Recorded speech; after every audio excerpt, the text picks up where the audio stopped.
The Michigan House debating a controversial plan to fix our roads. We've been telling you, relying mostly on existing revenue. But two professors at Central Michigan say they have a different plan, and this one involves your sweet tooth. Yikes. But could your sweet tooth be the answer to fixing Michigan roads? They say if Michigan added the 6% sales tax on candy, soda, and vitamins, it could raise $500 million a year.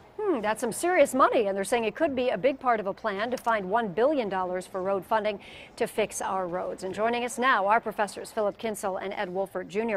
Thanks to both of you for being with us here. $500 million, we're talking serious business. That's a lot of Skittles. Yeah, exactly, and vitamins and everything else. How did you get to that figure, first of all?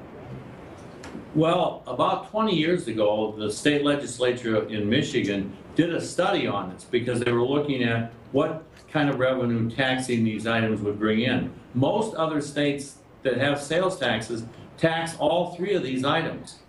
And so at that time, they determined it would be somewhere between $200 and $300 million 20 years ago. So now you roll that up by the CPI, and you're going to get a number somewhere around $500 million. And that's how we got the $500 million, based on a study done by our own state legislatures about 20 years ago. Okay, now I know both you guys are basically accountants, not politicians, but put yourself in the politician's shoe and you say, okay, we're going to start taxing candy and pop. What do you think the people would think about that? Well, many people I've talked to said, I thought I already paid tax on that stuff. And, I'm one of them. I don't have a problem with it. Yeah. It would appear to be found money. Found money, good point. You think this is something that legislators will get on board with, and have you gone to them with this idea and said, come on, let's take this seriously. This is a great proposal. We have. On May 30th, we sent our proposal to a select group of state politicians. And what'd they say? Haven't gotten anything but an automated reply from them yet. What is the explanation on why these three categories here are exempt from state sales tax in the first place?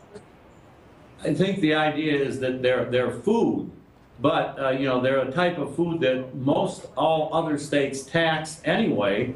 But Michigan exempted them originally when we had sales tax that's come on, I think in the 40s or 30s when the sales tax first came on.